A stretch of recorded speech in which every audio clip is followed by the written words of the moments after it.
7 o'clock. That was weak, folks. Thank you very much for coming to Position of Neutrality. Welcome to New Freedom. We open every meeting of Position of Neutrality with a prayer, and Chaplain Lee is in the house. Come on and stand to your feet all over the room.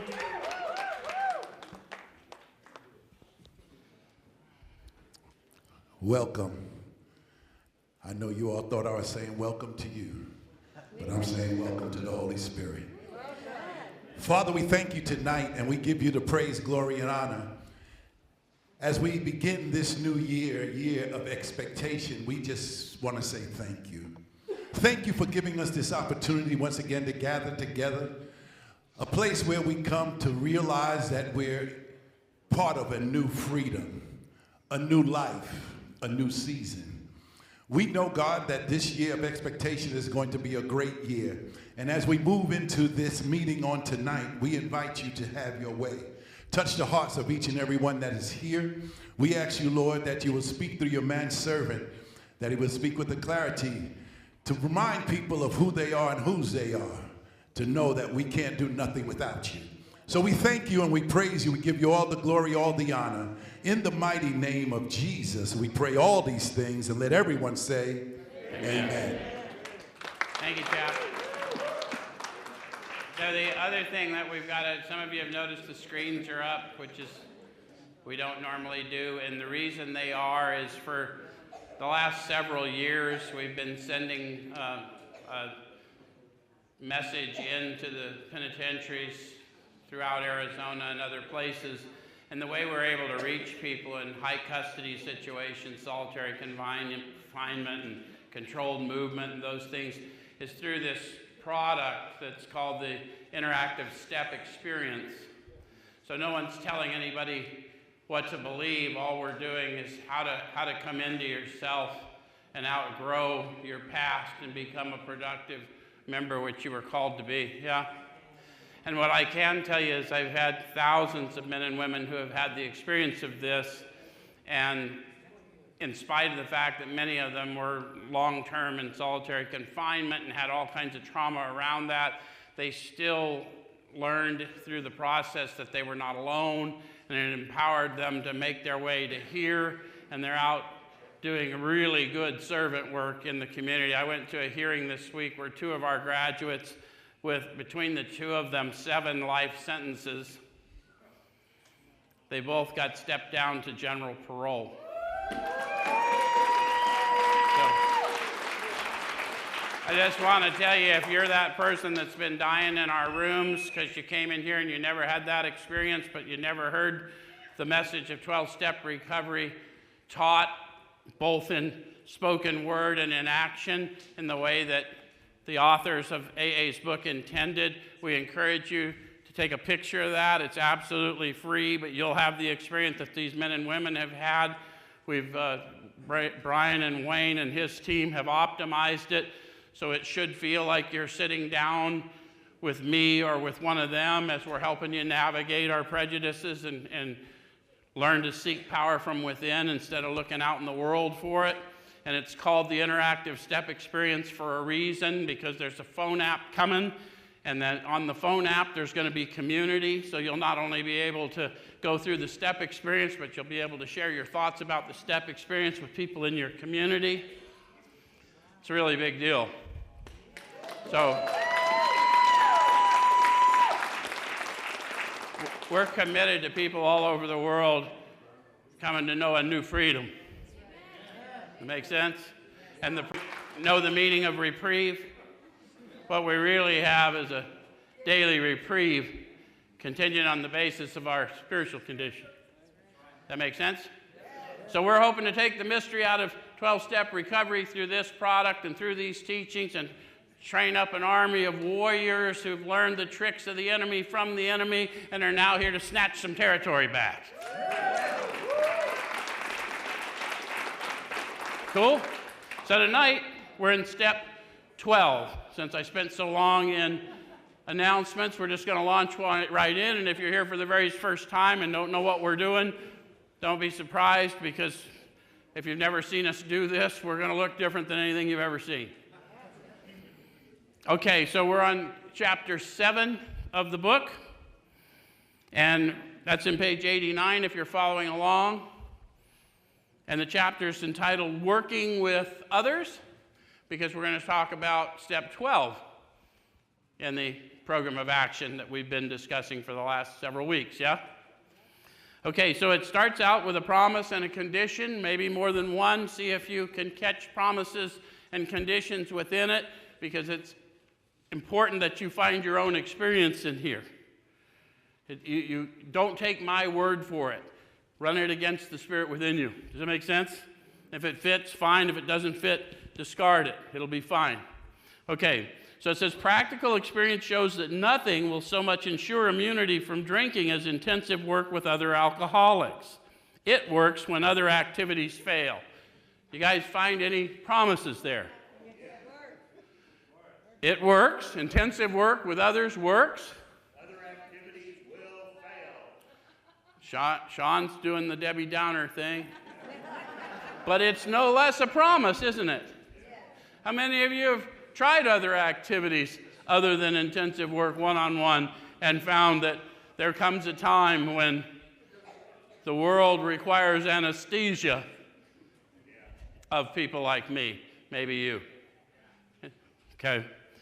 So there are some promises and conditions. That intensive work with one another, one-on-one. Guys, it's not mystical. You guys are those of you watching us online, New Freedom, these men and women come to us straight from prison. And one of the things they do is they get here and they're a little shell-shocked, understandably. But within hours or even days, they come out of their cells and they start seeing the new guy coming in and they recognize him and they run over to him and say, I know you're frightened, but it's going to be all right. Let me walk with you. And we're unlike any other facility in the country because we do it on a massive scale and we do it entirely with love. Does that make sense? And it's based on this model. Okay, so it says this is our 12th suggestion. Carry this message to other alcoholics. So how do I carry this message to others? And what is this message that I carry? Rarely have we seen a person fail who has thoroughly followed our path. Do you agree with him? Yeah.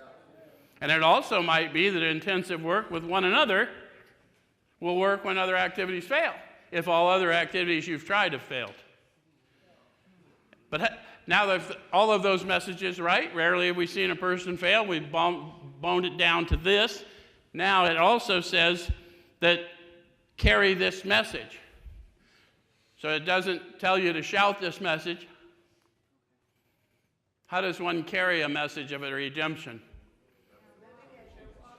You walk it out, don't you?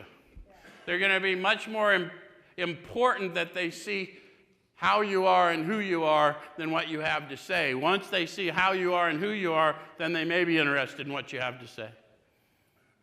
We know that from our population because we're skeptics. Okay, so it says you can help when no one else can. You can secure their confidence when others fail. Remember, they're very ill. We need to remember that people's bad behavior is the result of a malady. So we gotta separate humans from human behavior, which is what all the prior steps taught us to access power to do. Yes, the Spirit within me can empower me to act kinder than I feel like acting, to speak kinder than I feel like speaking, to separate the unlovely behavior from that lovely person who's aching to get out of that shell. Yeah? Okay. All right, so then there's some promises that come with that. Life will take on new meaning. How many of you have to admit that at some phases in your life you needed life to take on new meaning pretty quick? How many of you have had some recovery time and have learned that oftentimes, stone cold sober, I need life to take on new meaning? So that's why it's a manner of living. That's why this product is called the Interactive Step Experience. Because it's us walking with you. It ain't a one and done. I was not a one and done heroin user. I will never be a one and done stepper. Not successfully. Okay. Apparently I have a few others that were persistent. Okay. That's good. Okay, so it says to watch people recover, to see them help others, to watch loneliness vanish, to see a fellowship grow up about you, to have a host of friends. This is an experience you must not miss. Notice the words. They use the words they mean the words they say. Remember, this is their testimony.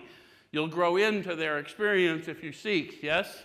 Why did they use the word experience instead of a sight?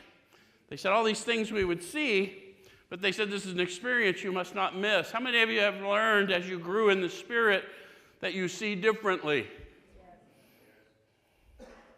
Because we've learned to discipline our thoughts, get that plank of perspective out of the way and see things from a spiritual purpose, yes? Okay. All right, so we know you'll not want to miss it. Frequent contact with newcomers and with each other is the bright spot of our lives. So it says right after that, perhaps you're not acquainted with any drinkers who want to recover. How many of you think that's kind of silly? None of you. So apparently you've met addicts, drinkers, convicts who did not want to recover. How many of you were one? How many of you secretly, desperately wanted to recover, but you didn't know it was possible? And you didn't know what it looked like because no one modeled it for you. Okay, so guess whose job that is? You're going to encounter this power in here that's going to enable you to model that job for the next several thousand people you meet. It's not a light assignment, but it's your assignment. And you've been prepared for that kind of mental toughness intentionally. Does that make sense? So you can easily find some by asking a few doctors, ministers, priests, or hospitals. They'll be only too glad to assist you. Don't start out as an evangelist or reformer. Why not? What do they mean when they say an evangelist or a reformer?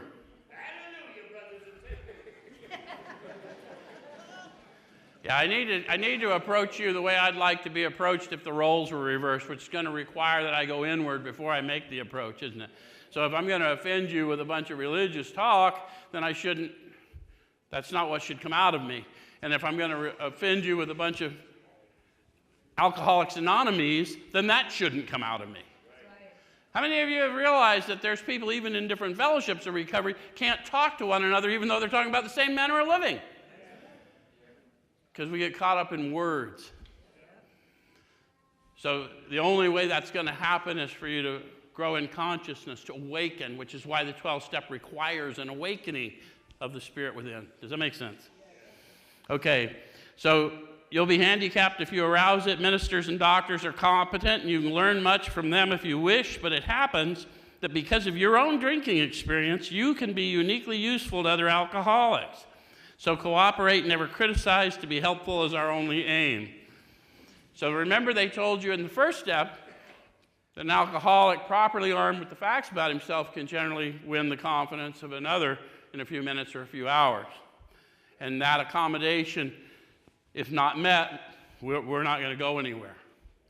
So you're going to have to be properly armed with the facts about yourself. It's not your alcoholic crazy behavior. It's not your addict crazy behavior. It is your redemption.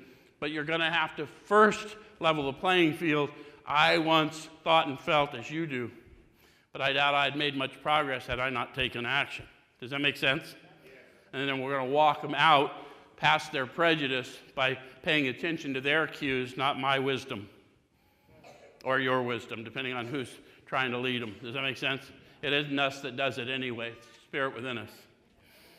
Okay, so when you discover, I'm on 90, when you discover a prospect for Alcoholics Anonymous, find out all you can about him. So how do I do that? Yeah, we're gonna ask questions and we're gonna listen, right? That's how you find out about people. Listen with the intent of understanding, not responding. Little trick. My therapist in the room, you know that's a real thing. But for all of you 12-steppers, if we assume we know the answers, then we are not Spirit-led. We might know the questions if we're properly in tune. Okay? So if he does not want to stop drinking, don't waste time trying to persuade him.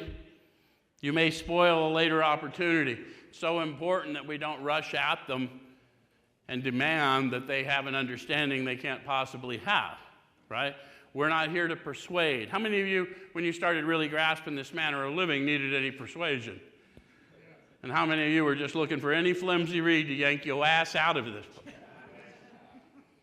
Who's the persuader? Alcohol, cocaine, methamphetamine, heroin, whatever that is. Okay. They should be patient, realizing they're dealing with a sick person. If there is any indication that he wants to stop, have a good talk with the person most interested in him, usually his wife. Get an idea of his behavior, his problems, his background, the seriousness of his condition, and his religious leanings. You need this information to put yourself in his place to see how you would like him to approach you if the tables were returned.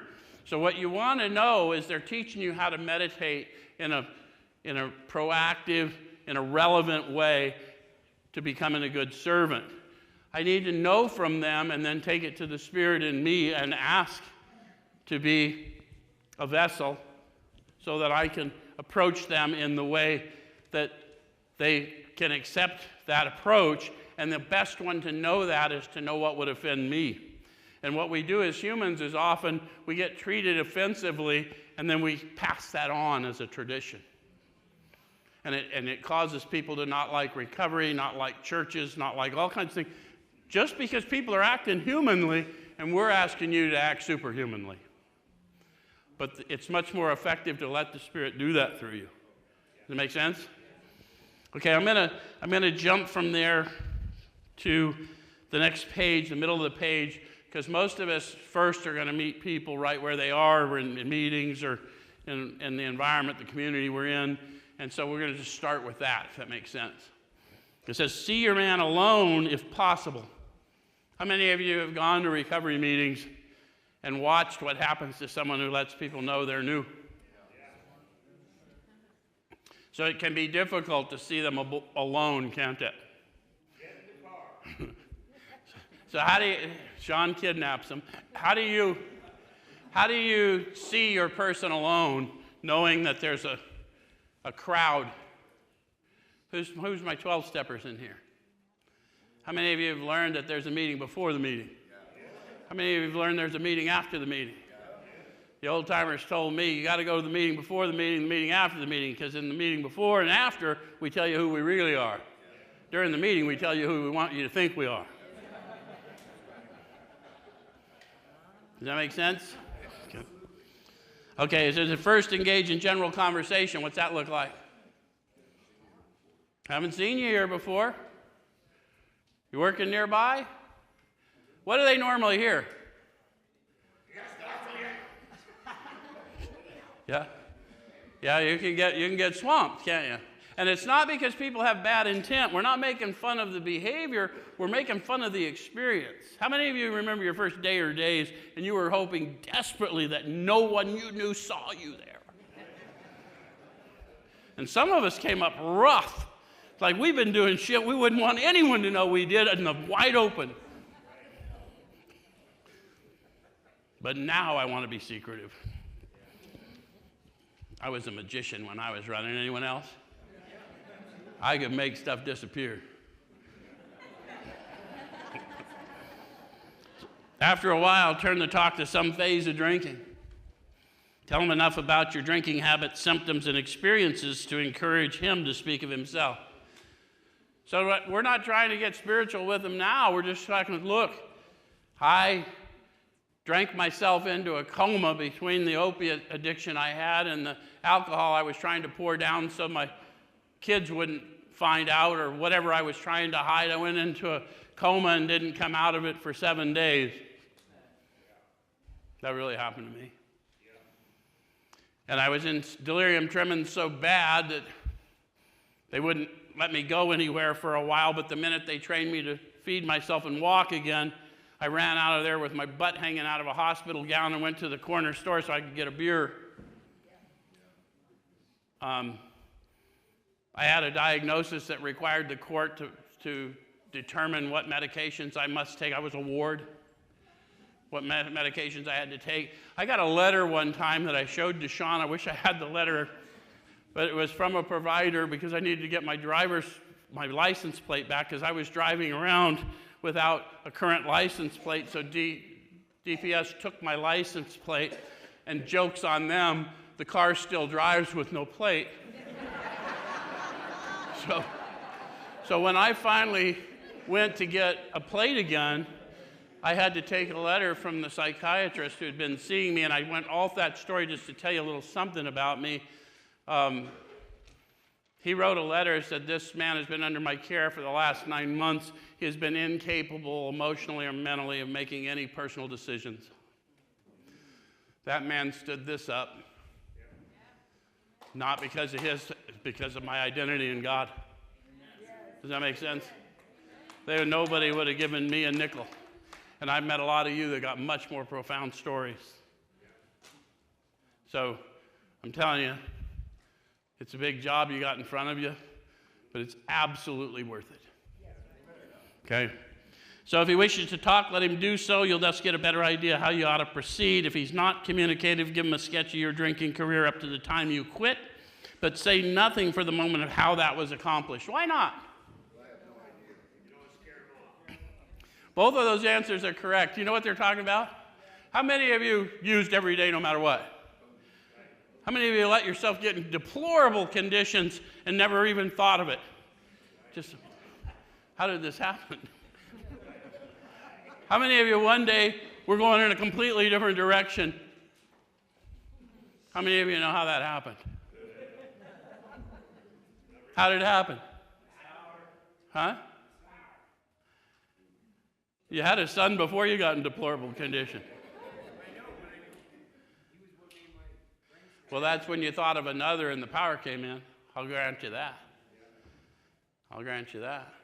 But the fact is, how it happened is above my pay grade. I used every day no matter what. They chained me down, tied me up, and as soon as I got up, I ran out and I did it again. I didn't do the same thing expecting a different result. I did the same thing knowing the result. This is going to suck. Watch. Come with me. Bring a camera. It's going to be epic. So it's above our pay grade, and if I tell them before they're ready to hear it, it is going to scare them because it's going to come with the power of the Spirit.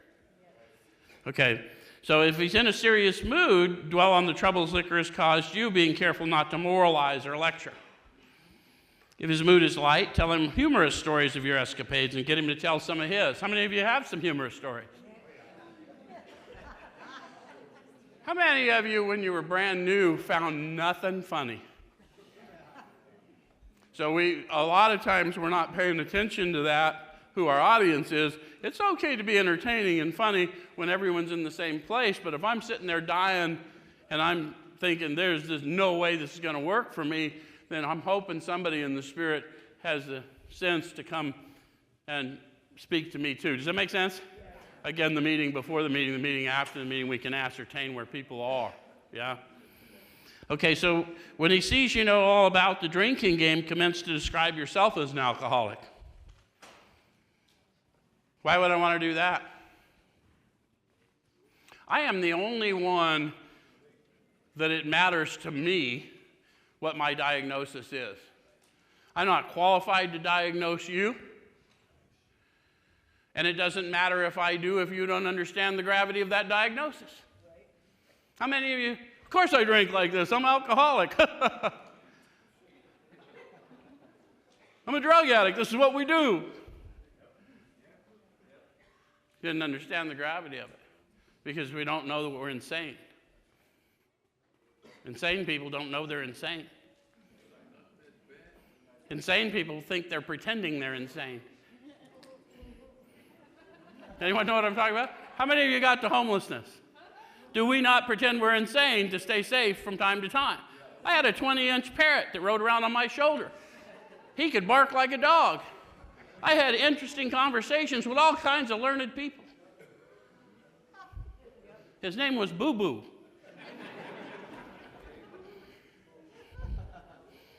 Okay, so it says, tell him how baffled you were, how you finally learned that you were sick. Give him an account of the struggles you made to stop. Show him the mental twist which leads to the first drink of a spree, we suggest you do this, as we've done on the chapter on alcoholism. So there's a chapter called more about alcoholism. They talk about Jim the car guy. Any of you know the story? And does any of it make sense, or is it a joke? Some people dismiss it. Jim the car guy didn't start drinking until he was a little older, and he owned a car dealership. But he learned that he was really good at drinking, and he lost the car dealership due to his drinking.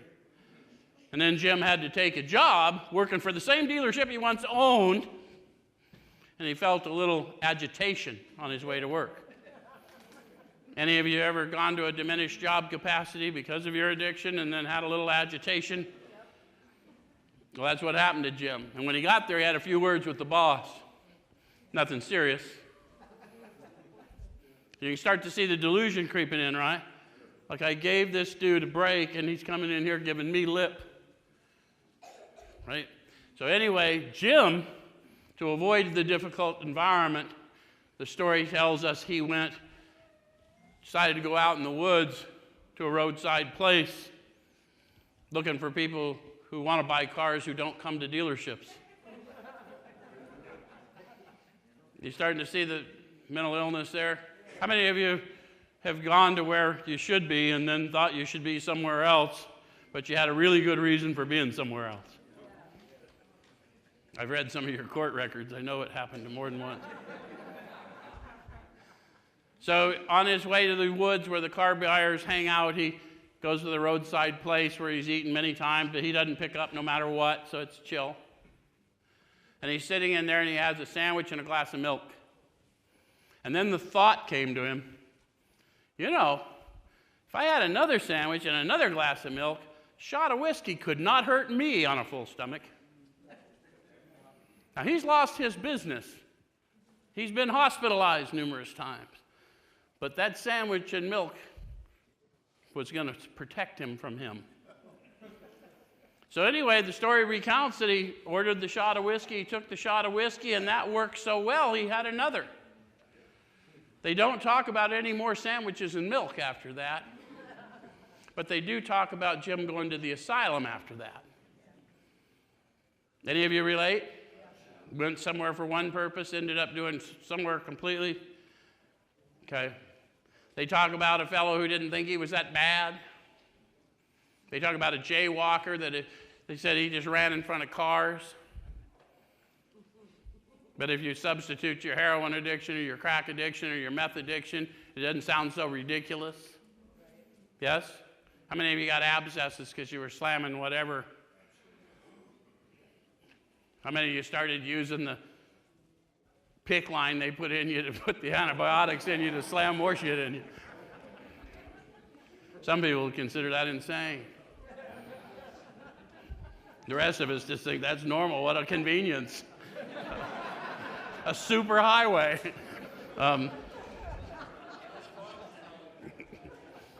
Okay.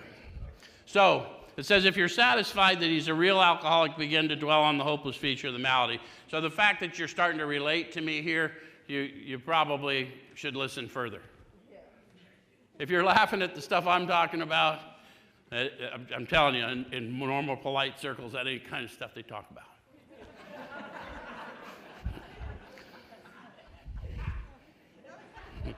So it says, show him from your own experience how the queer mental condition surrounding that first drink prevents normal functioning of the willpower.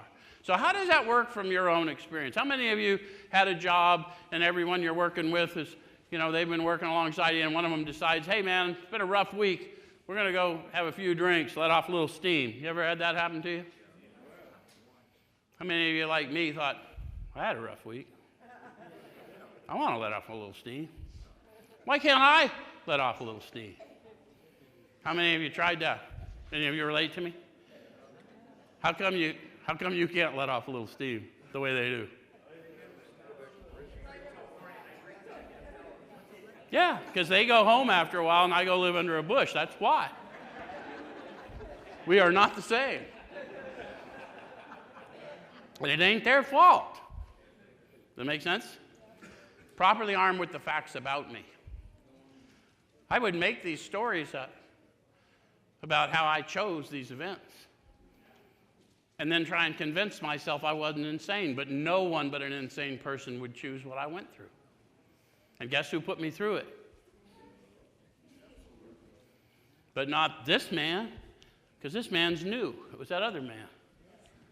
That one we put to death through this process. Does it make sense? Okay. So, don't at this stage refer to this book unless he's seen it and wishes to discuss it, and be careful not to brand him as an alcoholic. Let him draw his own conclusion. You know why we do that? The authors tell this story, and no one can read this book till someone shows them, because they write it in past tense and present tense, and they write it in first person and third person. So if someone doesn't help you navigate it, it's very confusing. But the reality is we change tense to tell the story to suit the moment, and we're just basing our testimony on their testimony, aligning it, right? And so what they tell us about when we become alcoholic, remember that in the first step teaching? Who's we in this book? The first 100. So they say when we became alcoholic, and then they give you conditions, crushed by a self-imposed crisis we could not postpone or evade, we had to fearlessly face the proposition that either God was everything or he was nothing. And by this time, they're talking about a tangible experience from within. Does that make sense? So I'm not an alcoholic in a meaningful way until I'm telling you the condition I was redeemed from, not the one I live with. And in fact, alcoholism and addiction weren't even a diagnosis of a disease when this book was written. So they were talking about a mining term, not a medical term, at the time this book was written. Does that make sense? So they're talking about a redemption, taken from the scrap heap and raised to a level of life better than the best I've ever known. Is it making sense to you? Some of the confusion we've had? Okay. So, in other words, they're going to have to draw their own conclusion, because they've got to decide what their choice is to be. God everything, God nothing. Because crack, methamphetamine, heroin, fentanyl, alcohol, they were everything and anything else was nothing. Does that make sense? So it's not that hard a choice. But I've got to be crushed. You got any fellow crushed people here? Okay, all right. So then it says, let him draw his own conclusion. If he sticks to the idea that he can still control his drinking, and tell him that possibly he can, if he's not too alcoholic. We're not throwing them under the bus. We need them to convince us, because the Spirit in us wants to introduce himself, but not till they're ready. Okay, but insist that if he's severely afflicted, there may be little chance he can recover by himself. Continue to speak of alcoholism as an illness, a fatal malady. Talk about the conditions of body and mind which accompany it. So what are those conditions of body and mind? But don't use Alcoholics Anonymous. Because otherwise everyone just says craving and obsession, because they went to a class somewhere. And anyone that's ever heard it before and thinks recovery failed them, they quit hearing it at that point. But how many of you know what it feels like to desperately not want to get up and do it again, and then wake up and know you're going to go do it again? Whatever it is. How many of you try and convince yourself that, okay, I'm going to get through today, but this won't happen again? How many of you get to the point where if I don't try again, I can't fail again? So I'm going to start trying to stock up multiple days. Okay. See, I just talked to you about craving and obsession without using those words. How many of you had a little clean time, and then the thought came to you, I should probably go over to the house, just show the fellas how good I'm doing. Yeah, you can go right ahead. You can smoke that bowl right in front of me. It won't trouble me a bit, brother. My recovery is on point. Some of y'all know what's up, right? Keep his attention focused mainly on your personal experience. Explain that many are doomed who never realize their predicament. We all know those stories, right? Our people die out there. Yes? Serious. Doctors are rightly loath to tell to alcoholic patients the whole story unless it'll serve some good purpose. But you may talk to them about the hopelessness of alcoholism because you offer a solution. Guys, you understand the solution we offer them? We offer them an awakened spirit. The tangible evidence of a possibility for them is an awakened spirit in me. I know the depths of their depravity because I've lived it. And I know the freedom of the redemption because part of that freedom is being an ambassador of that freedom to the next one I'm sent to. Does that make sense? So the solution we offer is not a step process or a meeting list. The solution we offer is a path to an awakened spirit. Does that make sense? And if you don't like the idea of an awakened spirit, it's simply a power on the inside of you that will overcome the fear in you that limits you from becoming the better man or woman you hope to be. I don't need to talk to you in religious language to tell you about a tangible sensory experience, do I? Okay, so it says that you'll soon have your friend admitting he has many, if not all, the traits of an alcoholic. You notice how you guys have been relating with me with all my ramblings? I could deduce that many of you have all the traits based on our interaction, couldn't I? And sometimes it's a different response, right? Sometimes when we don't think anything's funny, then it's a much more heavy, but we can feel their burdens, yes?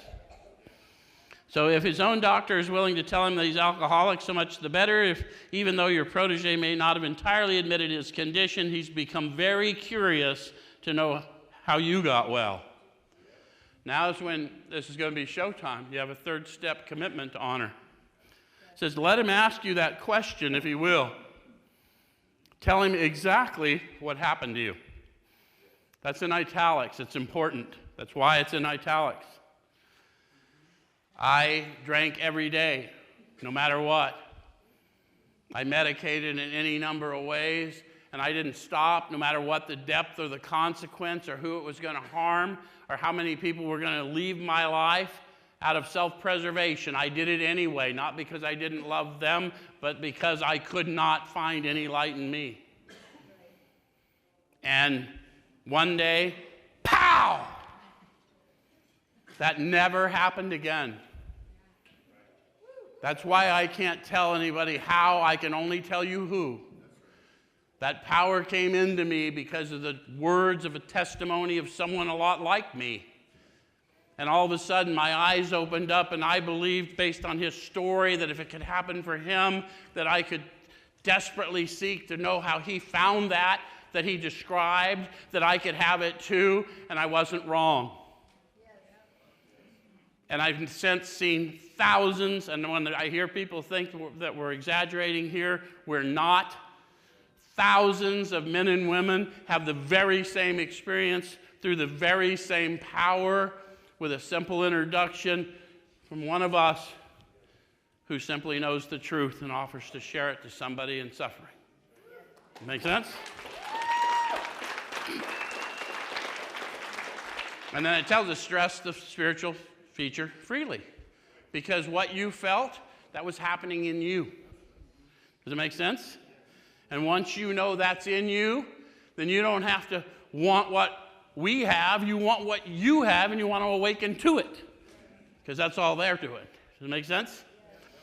So then it says, if the man be agnostic or atheist, make it emphatic he does not have to agree with your conception of God. That's also in italics. We're not here to talk theology, so if you believe God doesn't exist, I'll call your attention to the experience of the flow as we move through the process. And I say that power you're feeling, that's the power we call God. When I say God around here, if you haven't been here before, they're all supposed to say power, but that's how we overcome prejudice, right? Because we're not talking to you about a theology. We're not talking to you about a bad church experience. We're talking about a power to live inside of you that wants more for you. Okay. So it says he can choose any conception he likes, provided it makes sense to him. People have taken that to extremes. The conception is going to be based on the experience I share. Therefore, it is not going to be a light bulb or a doorknob, because the precise instructions say it's found deep down inside, and it expresses itself as power, peace, happiness, and a sense of direction flowing from within. Does that make sense? And if it doesn't make sense in light of the experience I've just shared, they're just not ready. And it's not their fault. And it's also not my fault. Okay? So the main thing is that he be willing to believe in a power greater than himself, and that he live by spiritual principles. That's in italics.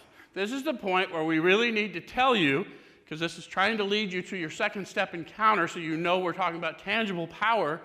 If you are engaging with me, and you don't believe that there is a power greater than you, and I've read your arrest record,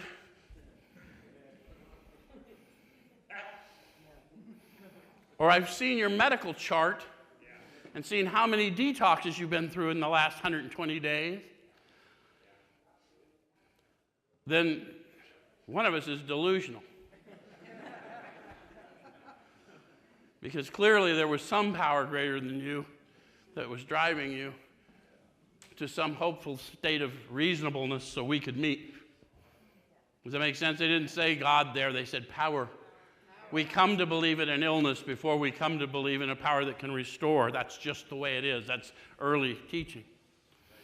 Okay, so when dealing with such a person, you'd better use everyday language to describe spiritual principles. I try and do that. And y'all will have to do the best you can with it as well. There is no use in arousing any prejudice he may have against certain theological terms and conceptions about which he may already be confused. Don't raise such issues no matter what your own convictions are. So we're always talking about our experience. That's not saying be apologetic about your beliefs. Just make sure you're talking about your beliefs, not what someone else needs to do or be. Their faults are not discussed. We stick to our own. That's what the whole ninth step was about, was shredding that ego so I can be a servant without judgment. Does that make sense? Okay, so I'm going to jump to, what are we doing time-wise? Let's go to page 94. And it says, outline the program of action explaining how you made a self-appraisal. Think that'd be easier if you have made one? Because it's all experiential, right? I'm going to align my experience with theirs, and in order to align my experience with theirs, I'm probably going to follow a format similar to theirs, and that's what I'm going to show others. Does it make sense? I'm not saying there's any perfect way to do it. I'm just saying I'm trying to share an experience and align it to these people, because they're the ones that have this redemption that I'm willing to go to any lengths to get, theoretically. Right? Okay, so how you straightened out your past. How do we do that? Making of amends. Having made that inventory, we found out our part in things, yes? It's important for him to, and why you're now endeavoring to be helpful to him. Why am I now endeavoring to be helpful to them? It's my demonstration of the power in me, right? If I don't prove the power to me, through me, there will come a time, the authors promise it, there's going to be a test of my spiritual fitness, right? The alcoholic at certain times, for reasons yet obscure, cannot bring to consciousness with sufficient force the memory of suffering and humiliation of even a week or a month ago. He is without defense against the first drink. How many of you have read that but didn't? So a bunch of you felt it just now. Who felt that just now? They're telling me precise instructions how important it is I continue to do this, because that day is coming when I will not be able to bring to consciousness the awareness of being aware, that memory of suffering and humiliation. And I'll think some silly, trifling moment is, well, I'll just go get high. And then it doesn't end for the likes of me. Any of you think you could keep it on the down low and it kind of squeaked out after a little bit? Okay. All right, so it says it's important for him to realize that this attempt to pass this on to him plays a vital role in your recovery. Actually, you may be helping him more, or he may be helping you more than you're helping him. Those of us that do a lot of this, I know a bunch of you are in the room, we can assure you you're helping us more than we're helping you. Because we are able to confront our own fears. We're able to confront our own judgments. You drive us through our practices with your acts of courage and your blind faith. Actually, he may be helping you more than you're helping him. Make it plain he's under no obligation to you, that you hope only that he'll try and help other alcoholics when he escapes his own difficulty. See, it's not a rule. I just hope you'll do it, because you'll never complete your house cleaning if you don't. If you don't go out and share those lowest parts of your life with somebody else for their redemption and avert suffering for them, you'll never get the healing you need. It's just a fact.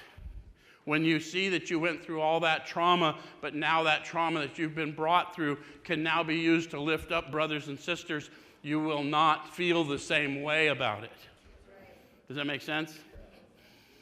So it says, suggest how important it is that he place the welfare of other people ahead of his own. Make it clear that he's not under pressure, that he needn't see you again if he doesn't want to. You should not be offended if he wants to call it off, for he's helped you more than you have helped him. Notice how that book was written for me, the one trying to carry the 12-step message, not for the new guy. Because they just reminded me, I can't tell you you've helped me more than I helped you, and then act indignant when you tell me you want to work with somebody else. But it happens. Any of us that have done a lot of it, it's like, I just spent 8 hours with you last Saturday. You couldn't have told me this bullshit before you wasted it. Right? But what's my spiritual awakening as a result of that? I was not selfless, was I? No, I was transactional. So I have an opportunity now to ask that that be removed from me. Does that make sense? Okay, so then it says, if your talk has been sane, quiet, and full of human understanding, you've perhaps made a friend. How many of you have had a good conversation with someone that you never stayed with long term, that called them calling you sponsor, but you were a friend of theirs in recovery for a long time, and they tell you of those encounters? Any of you that have been here a minute, I know any of you that have been here a minute, know Paul and Sean were critical to me. Paul was around my first go-round. March of this year, that's 39 years ago, guys. It's been a minute. But we see miracles. All right, so the more hopeless he feels, the better. He'll be more likely to follow your suggestions. So we know you're not going to feel very good about yourself, so we're not going to pile on. We're not going to tell you anything about your condition. We're going to tell you all about the condition we've been pulled from and ask you what we can do to help you walk this out, right? Okay. So since your candidate may give reasons why he need not follow all of the program. How many of you have had a candidate? How many of you have been a candidate? How many of you weren't even brave enough to say you wouldn't do it all? You just gave them lip service and showed them you wouldn't do it all. You know how many people say, I want you to be my sponsor. We say a prayer and I never see an inventory? Crickets. Clearly you didn't encounter power. I'm not mad at you. But if you really believe that what was coming, if that stuff we're going to discover and get ready to cast out in the inventory has been obscuring your consciousness, the awareness of being aware of the power within you to live. And if I don't get you through that, then you're not properly armed, so you're not going to be able to help anybody else. And by the time you met me, you've already demonstrated you can't help you. Right? I can't help me either. I can see your plight when I can't see my own. Why do you think we're linked? Okay, so he may rebel at the thought of a drastic house cleaning, which requires discussion with other people. Do not contradict such views. Tell him you once felt as he does, but you doubt whether you had made much progress had you not taken action. On your first visit, tell him about the fellowship of Alcoholics Anonymous. If he shows interest, then lend him a copy of your book. Back then, they were really careful. The fellowship is in the rooms, the church basements, at the bus stop, wherever you meet in fellowship. The program is the instructions for a manner of living in the book. And there's no point in showing you the manner of living if you're not interested in joining some kind of fellowship of like-minded people. And that doesn't mean you got to join any particular one. We got a whole community here that probably doesn't go to very many churches or very many 12-step meetings, but you come here and pour into your own. Yeah. True? We're just trying to build community, whatever that is. Okay, so then I want to jump from there because I'm going to run out of time. I want to go to top of page 96 for just a minute. I want to talk to you that are new to introducing people to this manner of living, this power. Do not be discouraged if your prospect does not respond at once. How many of you have tried to work with people and they just don't follow through? How many have had that happen? A lot. How many of you, when you were new, thought it was something wrong with you? We can, if no one helps us understand. I've got to get better in my spiritual disciplines. I've got to increase my belief, my faith. I've got to have faith in you that I wouldn't have been sent to you by accident. But I've got to call you as God sees you, not as I see you. And that means I got to see different. Does that make sense? Okay. So then it says, search out another alcoholic and try again. So we're never been a one and done. Keep going. Keep going. Your healing is there. Pursue it. Does it make sense? You're sure to find someone desperate enough to accept with eagerness what you offer. We find it a waste of time to keep chasing a man who cannot or will not work with you. If you leave such a person alone, he may soon become convinced that he cannot recover by himself. To spend too much time on any one situation is to deny some other alcoholic an opportunity to live and be happy. One of our fellowship failed entirely with his first half-dozen prospects. He often says that if he had continued to work on them, he might have deprived many others who have since recovered of their chances. So we're not here to sort them out, we're here to serve. And the man they're talking about is Bill Wilson, who's the author of the majority of this book. And if you'll think about the millions of people who have found recovery as a result of the work he did, regardless of your opinion of anything else about him, you can understand the gravity, because he's just one man. This power is no respecter of person. This power will do with you what he did with him. Does that make sense? So I need to go from there to page 97. It says, never avoid these responsibilities, but be sure you're doing the right thing if you assume them. I skipped past the giving people money, giving them housing, doing things of that nature. And they're saying, we don't have a hard no. We're saying, if you're awakened in the Spirit, make sure you're not doing more harm than good. Does that make sense? Okay. So helping others is the foundation stone of your recovery. Regardless of what you might think of biblical metaphors there, how many of you would build anything without putting a stone foundation under it if you wanted it to last? And how many of you want your recovery to last? So the reason I want stone in my foundation is the same reason I want to continue to serve and find the ones who will grow, because they are the stone in my foundation. Whatever you do for the least of these brothers and sisters of mine, you do unto me, he said. Okay, so a kindly act once in a while isn't enough. You have to act the Good Samaritan every day if need be. That's another biblical reference. But without getting theological, what did the Good Samaritan do? He helped the one he wasn't supposed to help. He helped the man who had been beaten and robbed, and he was of a different religion, so it was forbidden for him to address him. But he didn't care because he was a good neighbor. And he went and he bandaged his wounds, and he put him on his own animal, and he took him to the inn, and he paid his tab, and he said, I'll be back in a few days, and I'll settle up for him. How many of you have had to do those kinds of things for people that fall on hard way? And people think, oh, you're such a saint. No, I'm such a sinner that I owe this never-ending debt, and this is how we pay it.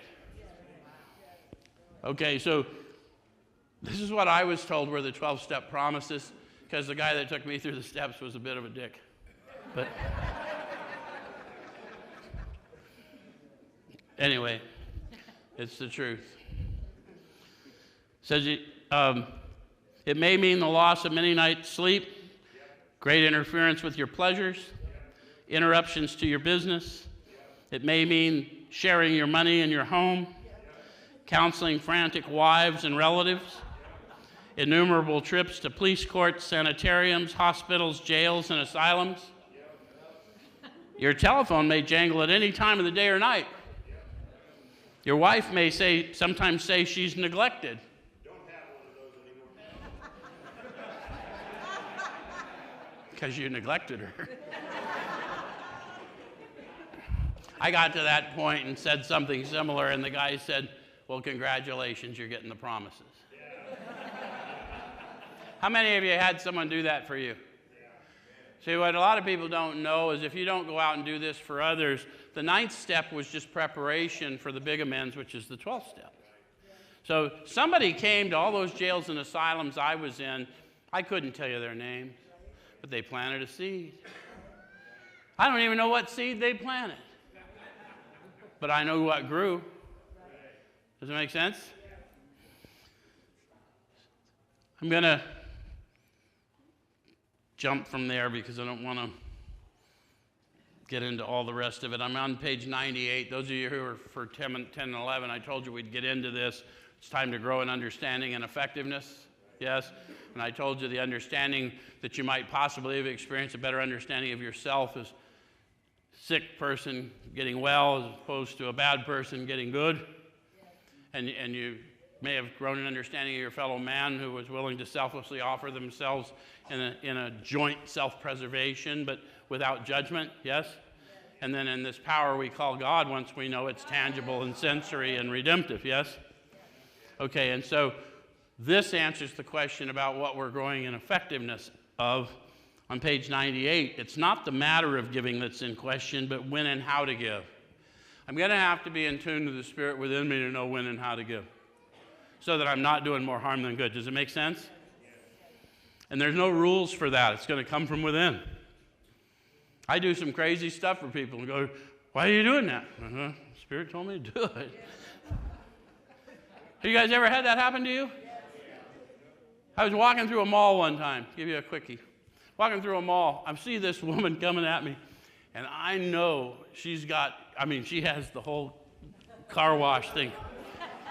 Comes walking up to me and says, sir, I need $7. And I reached in my wallet and I had exactly $7. And I handed it to her. And the people I was with said, are you crazy? I said, dude, nobody asked for $7. If you don't think that was a test, you ain't living in the realm I live in. Not only did someone ask for something they never asked for, but they made me give it all. They didn't ask for $6.50. Some of you are feeling me, though. All right, so I want to hit one more thing before we end. Page 100, this often gets misinterpreted, and I want to make sure there's no deception here. It says, both you and the new man must walk day by day in the path of spiritual progress. If you persist, remarkable things will happen. I've heard people teach that. They're talking about you always got to have someone in the steps, and that's a great suggestion, but that's not what they're talking about. They're talking about the new man within me, who often acts better than I think I should act, who stays silent for me when I want to say something. I need to walk consciously with that new man within, and when I do, remarkable things follow. Students of that other book, signs and wonders follow us. That's it. Next week, we're back in 1.